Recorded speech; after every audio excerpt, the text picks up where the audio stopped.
கர்த்தருடைய பரிசுத்த நாமத்திற்கு ஸ்தோத்திரம். இன்றைய நாளின் தியானத்திற்கென்று தெரிந்து கொள்ளப்பட்ட வேத வசனம் எரேமியா தீர்க்கதரிசியின் புத்தகம் 8ஆம் அதிகாரம் 7ஆம் வசனம்.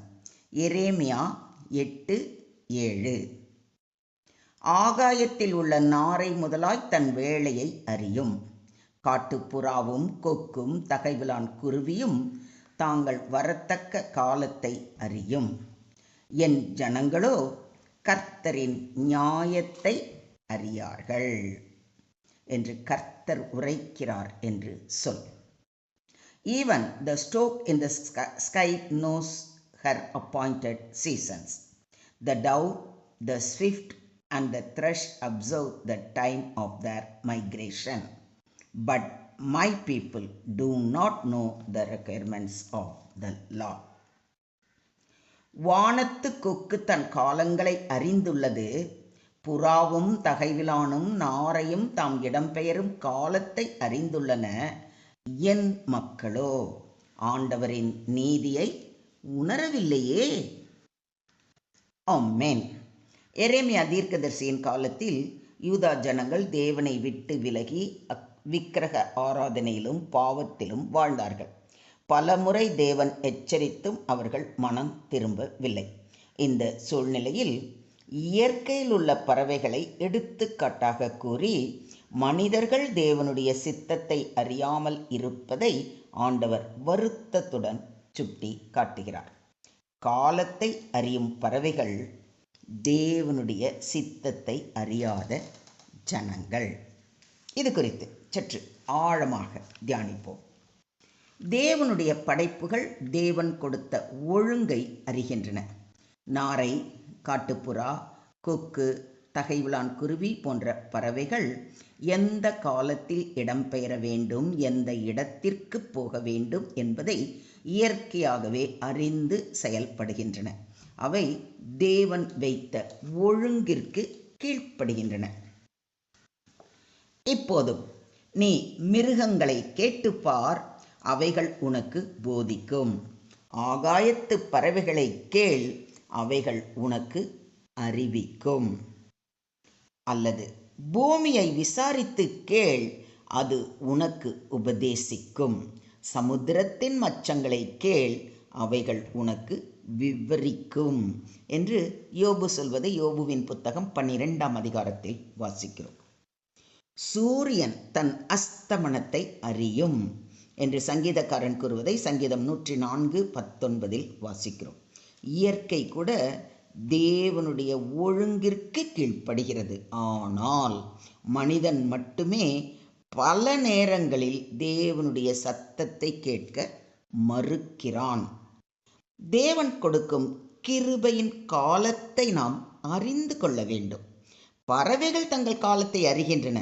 அதுபோல நாமும் தேவன் தரும் மனம் திரும்பும் காலத்தையும் கிருபையின் நேரத்தையும் உணர வேண்டும். ஒவ்வொன்றிற்கும் ஒவ்வொரு காலம் உண்டு. வானத்தின் கீழ் இருக்கிற ஒவ்வொரு காரியத்துக்கும் ஒவ்வொரு சமயம் உண்டு என்று சாலமோன் ஞானி அறிவுறுத்துவதை பிரசங்கி 3:1 வாசிக்கிறோம். இதோ இப்பொழுதே அனுக்கிரக காலம், இப்பொழுதே இரட்சணிய நாள். இன்றே தேவனை தேட வேண்டிய நாள். பிறகு பார்ப்போம் என்று தள்ளி போடக்கூடாது. தேவனுடைய வார்த்தையை அறிந்து அதன்படி நடப்பதே உண்மையான ஞானம். யூத ஜனங்களுக்கு வேதம் இருந்தது, தீர்க்கதரிசிகள் இருந்தார்கள். ஆனாலும் அவர்கள் வேத வார்த்தைகளையும் விசுவாசிக்கவில்லை, அதற்கு கீழ்ப்படியவும் இல்லை. தீர்க்கதரிசிகளின் அறிவுரைகளையும் அலட்சியம் செய்தார்கள். அதனால் எவ்வளவு பாடுகள்! அந்நிய தேசத்தாரால் சிறைப்பிடிப்பு, சொந்த பந்தங்களை இழந்து கவலையோடு காலம் கழித்தனர்.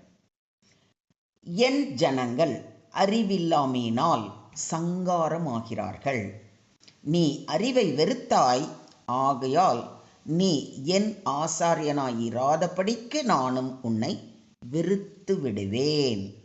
நீ உன் தேவனுடைய வேதத்தை மறந்தாய், ஆகையால் நானும் உன் பிள்ளைகளை மறந்து விடுவேன் என்று எச்சரிக்கை செய்வதை ஓசியா 4:6 வாசிக்கிறோம்.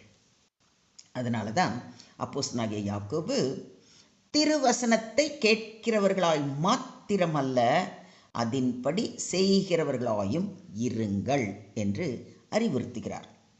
வேதத்தை அறிந்திருப்பது மட்டும் போதாது, அதன்படி வாழ்வதே தேவனுக்கு பிரியமான வாழ்க்கை. இதை ஒத்துக்கிறீங்களா? மொத்தத்தில் இன்றைய தியான வசனம் மூலம் நாம் புரிந்து கொள்ள வேண்டிய முதல் கேள்வி, பறவைகள் அறிந்ததை மனிதன் அறிகிறானா? இயற்கை தேவனுக்கு கீழ்ப்படுகிறது, ஆனால் தேவனுடைய சாயலில் படைக்கப்பட்ட நாம் தேவனுக்கு கீழ்ப்படுகிறோமா? தேவன் வைத்த ஒழுங்கை மதித்து நடக்கிறோமா? சிந்தியுங்கள், செயல்படுங்கள். கிருபையின் காலத்தை வீணாக்காதிருப்போம். இன்றே மனம் திரும்புவோம். அறிந்தும் அறியாமலும் செய்த அனைத்து பாவங்களுக்காக வருந்தி தேவனுடைய அழைப்பிற்கு உடனடியாக பதில் அளிப்போம். தேவனுடைய வார்த்தையின்படி வாழ அனுதினமும் வேதத்தை நேசித்து வாசித்து அதன்படி நடப்போம். அவரது வசனத்திற்கு கீழ்ப்படிந்து அதை வாழ்க்கையில் நடைமுறைப்படுத்துவோம். அதுவே உண்மையான ஞானம். சுருக்கமாக சொல்வதானால், தேவன் இன்றைய வசனத்தின் மூலம் நம்முடன் மிகுந்த வேதனையுடன் பேசுகிறார். அறிவில்லாத பறவைகள் கூட தங்கள் காலத்தை அறிகின்றன.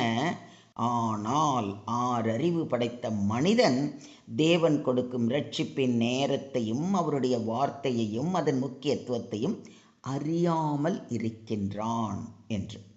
இன்றே நாம் நம்மையே சோதித்து பார்ப்போம். நான் தேவனுடைய சத்தத்தை கேட்டு அவருடைய சித்தத்தின்படி வாழ்கின்றேனா என்ற கேள்வியை நம் உள்ளத்தில் எழுப்புவோம். இன்றே மனம் திரும்புவோம். பறவைகளை விட நாம் சிறந்தவர்கள் என்பதை உலகமறிய செய்வோம். என்ன செய்வோமா? Today's verse teaches that even migratory birds know the right season to act, but God's people fail to recognize His will and His call to repentance. Nature obeys God's order, while humans often ignore His word. This verse reminds us to discern God's timing, respond to His grace without delay, and live in obedience to His word. True wisdom is not merely knowing scripture, but practicing it in daily life. Do you believe this? ஸ்தோத்திரம் ஆண்டவரே, ஸ்தோத்திரம் கர்த்தாவே, ஸ்தோத்திரம் ஸ்தோத்திரம் ஸ்தோத்திரம். எங்களை அதிகமாய் நேசிக்கும் எங்கள் அன்பின் பரலோக தகப்பனே, உம்மை நன்றியோடு துதிக்கிறோம், ஸ்தோத்திரிக்கிறோம் அப்பா. இன்று இந்த வசனத்தின் மூலம் எங்களுடைய குறைகளை சுட்டி காட்டியமைக்கு நன்றி செலுத்துகிறோம். எங்கள் தவறுகளை உணர்ந்து வருந்தி பறவைகள் தங்கள் காலத்தை அறிந்தது போல நாங்களும் உம்முடைய சித்தத்தையும் கிருபையின் நேரத்தையும் அறிந்து கொள்ளும் ஞானத்தை தர வேண்டி கெஞ்சி கேட்டுக்கொள்கிறோம். உம்முடைய வார்த்தையை வெறுமனே கேட்பவர்களாக அல்ல, அதன்படி வாழ்பவர்களாக எங்களை மாற்றும். மனம் திரும்ப வேண்டிய இடங்களில் மனம் திரும்பவும், கீழ்ப்படிய வேண்டிய இடங்களில் கீழ்ப்படியவும் பரிசுத்த ஆவியானவர் எங்களை வழி நடத்த வேண்டும் என்று தாழ்மையோடு வேண்டிக்கொண்டு எங்களை முற்றிலுமாக தாழ்த்தி உம்முடைய கரங்களிலே ஒப்பு கொடுக்கிறோம். நீங்கள் பொறுப்பெடுத்துக்கோங்க, நீங்கள் வழி நடத்துங்க. சகல துதி கன மகிமை யாவையும் ஒருவருக்கே செலுத்துகிறோம். மீட்பர் இயேசுவின் மூலம் ஜபம் கேளும் எங்கள் ஜீவனுள்ள தகப்பனே. ஆமென்.